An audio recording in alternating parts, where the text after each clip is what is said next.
it's Allison with Kind Massage, and I'm coming to you today because we're all stuck inside. It's a little bit of stressful times, and a lot of times when we're stressed, we carry our stress up here. And since you can't come to my table and I can't help you out right now in office, I wanted to come to you for some at-home kind of self-massage that you can do to kind of work some of these neck muscles. So a couple things, you're gonna want some sort of lotion. I, of course, use Rock Rub that we have in our office, but you can get any sort of kind of a tacky lotion. You don't want anything that's gonna be super slippery or oily because you wanna be able to just kind of grip the tissue a little bit. So we're gonna be working on this muscle right here.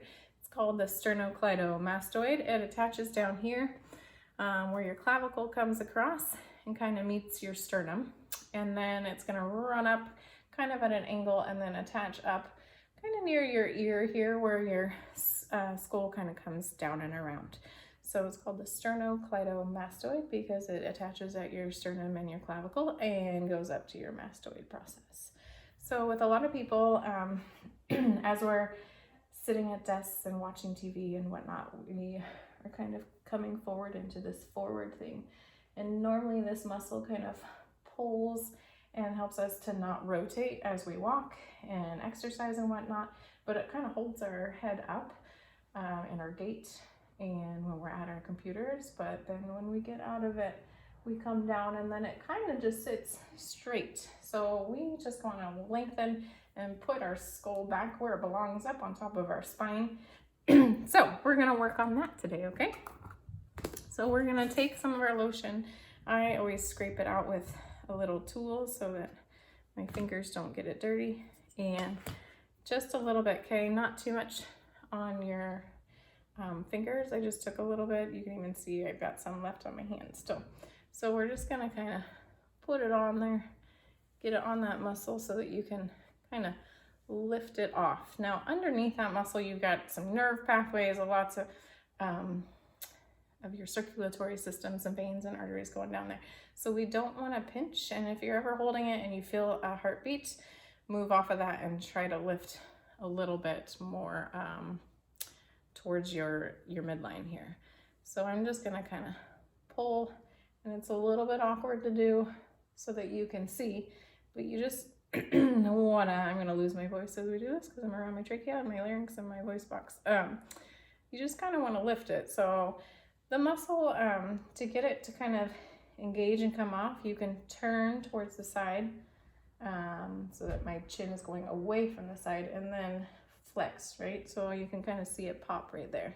So if you have trouble grabbing it, you can do that, but then turn in as you go and just kind of help put that muscle back where it belongs.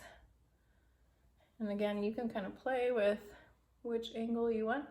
A lot of times we are tender in here towards the mastoid process. So if you want to just get in there with your thumb and kind of work it out, you can move different directions as you're on a sensitive spot, and just kind of remind your brain to let that muscle relax, right? Don't carry stress. Get that posture back to where it used to be. And the other spot that can be tender is down in where it attaches in here. So you can just kind of wipe and go across. So give it some time. Get comfortable with that muscle, right? It comes off pretty easily, and we want to be able to separate it right off of that. But I've got myself nice and red, some good circulation going on.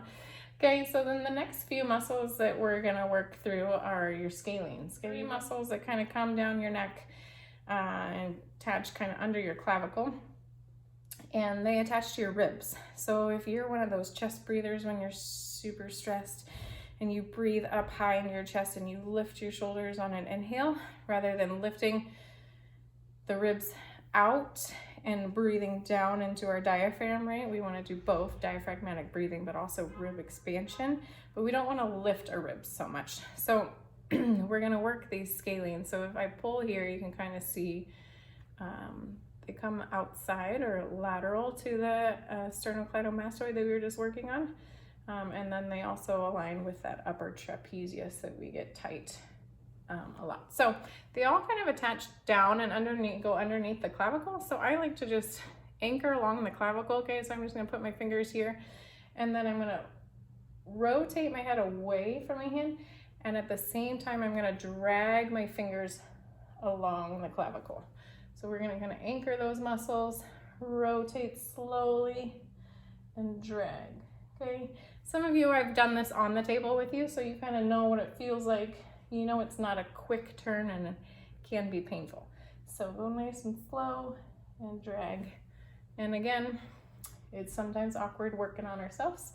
So figure out which hand makes the most sense for you, but I like to do hand stacking. So not one hand is working so much, but if I'm gonna put this hand here, I'm gonna actually just use the pressure with my opposite hand and use this hand as a tool. So this hand's down, I'm pressing with this hand, I'm pushing away. Okay, you always ask why my fingers don't get tired, and that's because we do special tricks like that. Okay, so that's our sternocleidomastoid and our scalenes, and then we're gonna hit the upper traps. Okay, upper traps attach out to the shoulder blade. Turn and angle a little bit here, and we're gonna do the same thing. We're gonna start up in our neck, and then this time I'm gonna bend my ear towards my shoulder. So I'm gonna be on there, bend my ear towards my shoulder, and then try to drop my left shoulder down. So right ear is going to right shoulder, left shoulder, I'm trying to lengthen. Bring that down. Okay, so I should feel a stretch all the way down, and you can see it's popping out right there. Okay, same thing here. We can drag that thumb along the line. If you're coordinated enough, use the thumb and press with the other hand. You gotta have some good shoulder range of motion here. Now, as I went, I kind of hit a bump right in here. You have another muscle that kind of wraps around and gets entangled with, and it's a levator scap. It goes in the back. I'll try to figure out how to do a video on that muscle, because that's another one. It lifts our shoulder blade up. So if you are kind of a person that carries tension in your upper neck, that's one that gets tight. Okay, so that's soft tissue on our sternocleidomastoid, our scalenes, and our upper trapezius. Okay, so I've only worked my one side, and we always want to work both, especially when it comes to the neck. But after you work, you should just kind of check your work to see if you've increased some range of motion. And if you haven't, then maybe try a lacrosse ball in that area, or just spend a little bit more time. But you can see if I stretch this way, I've got some good range of motion, and I'm a little bit tighter this way. But if I worked both sides, hopefully you're equal. And then once we've freed up that range of motion, we want to strengthen our front neck flexors to just kind of lock that in so that our posture stays for a little bit longer, and we don't just go back into that forward head kind of sunken posture. So you're going to get against a wall, and the way that our skull sits on top of our spine is kind of in this kind of cradling atlas position, right? And so we want to rock our skull back up onto that upper cervical or upper spine, and then hold it there and use our flexor muscles to kind of keep it back there. So what you're going to do is you're going to press your head against the wall. Okay, and then you're gonna tuck your chin in and try to rock that skull up.